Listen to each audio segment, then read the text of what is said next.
Hey guys, Mrs. Long here. I am hopping on really quickly because I've had some requests to do a quick video on using mental math with addition and subtraction. And so when we're using mental math, essentially what we're doing is we're estimating to find easier numbers to work with so that we can do the math in our head.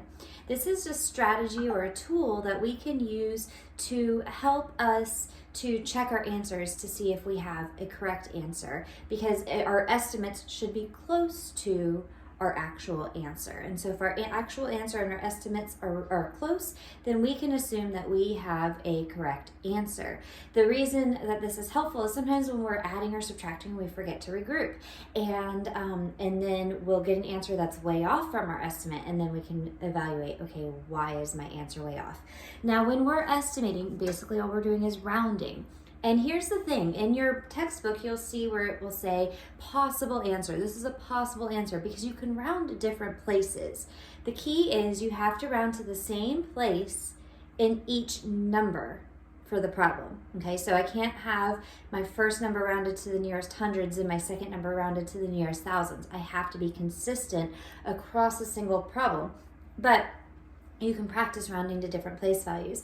Obviously, the lower the place value you round to, like the tens place, the closer your estimate is going to be to the actual answer. If the number goes up into the 10,000s and I round to the nearest 10,000s place, my number is going to be further away from my actual answer, still close enough that I can use my estimate, but it's not going to be as accurate of an estimate. But again, remember, the whole purpose of estimating is that we're able to use mental math to see about what the answer is going to be. And sometimes we can use estimating because we don't have to have an exact number. There's definitely real life situations where you use estimates. If you're going to do a party, for example, and you need to get plates and all the materials for the party, you want to make sure that you have about as much as you need, but you want to make sure you have more, right? You don't want to run out, but you don't have to necessarily have the exact number. If I have 27 people coming to my party and I don't necessarily have to buy 27 cups, I can buy 30 cups, right? Because then I'll have enough and I'll have a little bit extra just in case.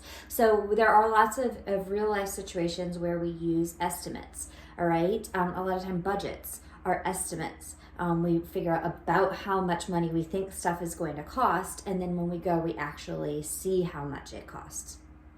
Okay, so that's another real life situation where we use estimates. So let's look at a couple of examples. All right, let's say I have 32,473 plus 57,595.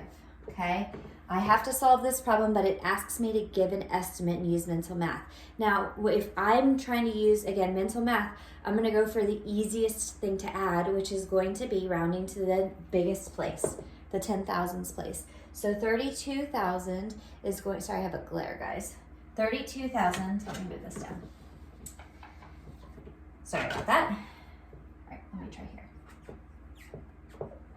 I don't remember if this is exactly the same number I just wrote, but it's close enough.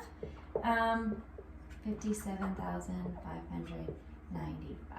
All right, we're gonna go with that. All right, so if I'm rounding 32,473 to the nearest 10,000s place, that's my biggest place. Well, my 2 tells my 3 to stay the same, so it would be 30,000. Everything else becomes zeros. If I'm taking 57,000 and rounding to the nearest 10,000s place, that 7 is going to tell the 5 to go up by 1, so it's going to become 60,000. Okay? And here's where the mental math can go in, because I can add this in my head. All of these are zeros. So when I add them, they're going to equal 0. So really now all I'm actually adding is 3 plus 6, which equals 9.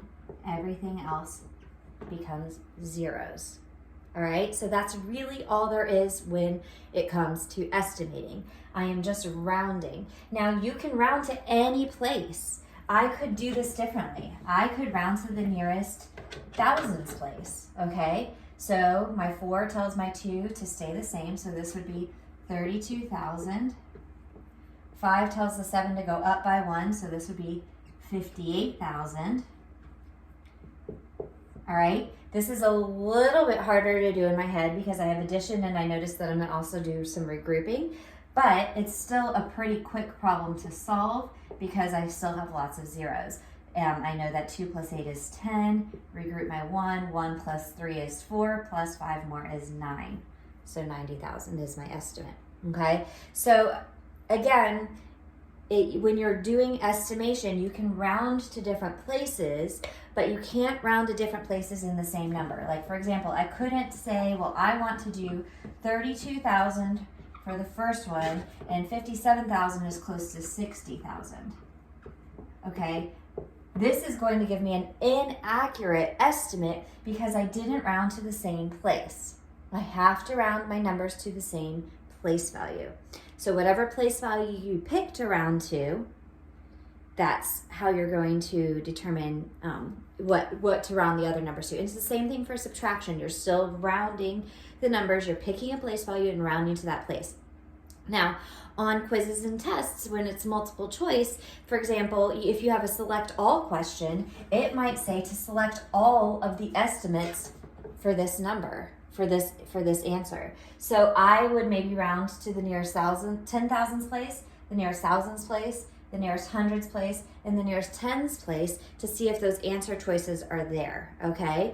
If it is one of those where you have to pick what the numbers are gonna be when you estimate, then you need to make sure that you round to the same place every single time, because if you don't, you're not going to have an accurate estimate and that's gonna give you a wrong answer, okay? So hopefully that is really helpful to you. I'm also going to put another video into the toolkit. It is about the different properties of it's technically about the different properties of multiplication, but with multiplication and addition, because they are related operations, they have the same properties. So for example, the commutative property says that you can add in any order and get the same answer. 3 plus 2 is the same thing as 2 plus 3.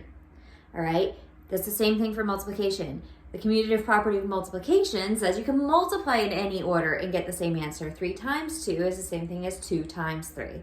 Okay, so this video should help with those properties and understanding what those properties are. And then again, the one that you've just watched hopefully has helped you a little bit with the mental math and estimating. Reach out and let your math teacher know if you have any questions, and we'll see you next time.